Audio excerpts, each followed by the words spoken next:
Ayong adlaw na sab ganyo diha mga kaugsunan ko diha kang Kristo. Kinanasab si Rico Rivera o kininasab ang atong tulumanon Lamdag Catholic Forum. Magahisgot na sab kita karon sa lawas nun o kalagnon nga aspeto sa tao. Kung ikaw ang pasultihon, kinsa may adunay dakong katungod para or dunay dakong tingog alang sa usa ka tawo. Ang gobyerno ba o ang simbahan? Di ba doon naman kita gitawag nga separation of church and state. Pero daghan gyapon kayo ang naglibog niyan. Kung maghisgot kita og gobyerno, doon na kinitahas sa yutan ong gahom. O may dakong kalambigitan diha sa lawas nun nga aspeto sa usa ka tawo. Sa lang bahin, kung maghisgot na sab kita o mahitungod sa simbahan, ang moabot dahil sa atong hunahuna, mao nga ang simbahan nagapunting kini labi na gyud sa kalag sa tao, diya sa espirituhanon nga parte sa tao. Apan subaw lang kay nga palandongon nga ang simbahan karon wala na kaayo magpakabana, wala na magtudlo diya sa mga pagtulunan unta nga nahisakop diya sa aspeto nga kalagnon. Kung ikaw ang tahasan sa pagtimbang-timbang, asa man ang mas labing mahinungdanon, ang lawas ba o ang kalag? Ang problema manggod kay karon kang sa ako nang giingon ganina, ang simbahan wala na magtudlo. Apa naglibog usab ang kadaghanan gid nga mga tao tungod kay unsa bang simbahan ang iyang paminawon.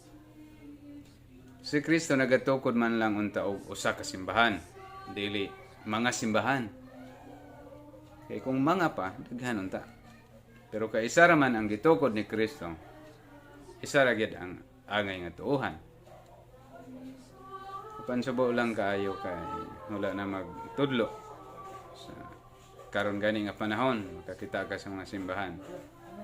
Sa mga dapit na uban nga nga sirado na. Ang uban gisiradan. Unsaon pagsulod sa grasya sa kalibutan nga bisan gani ang simbahan unta nga mag-una-una diha sa paghimo og grasya sa kalibutan nitugot man lang sab nga siradan. Og mao kini hinuon ang naani sa kalibutan karon. Ang sitwasyon karon lahi na gyud. Dili na nimo matagan ang sunod. Mga ang naani sa kalibutan karon daghan kaayo katalagman. Ug ang labi naging makaluluoy ang mga tao tungod kay naani nila ang kaguliyang, kalibog ug kaway pagtagan, kasuko, kasina, kahakog, garbo, kaibog sa kabdangan sa uban ug katapulan. Paita gid kaayo. Bawo sa nga diya sa mga pagpamalandong unta, matimbang-timbang unta natog maayo kung asang masilabing importante ang lawas bawo ang kalag. Panahon nato pag-ayo nga ang lawas adunay utlanan ug ang kalag walay utlanan. Kung mamatay ang tao asa siya paingon,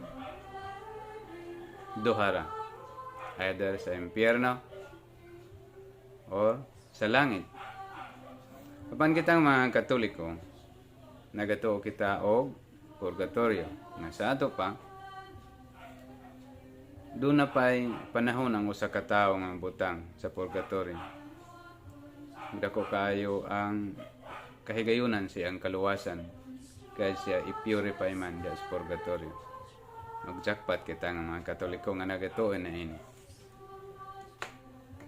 Hinawaton ta akong sa kanunay diha sa panabang sa mahal nga berhen kitang tanan magpuyo diha sa tinuod nga Katoliko.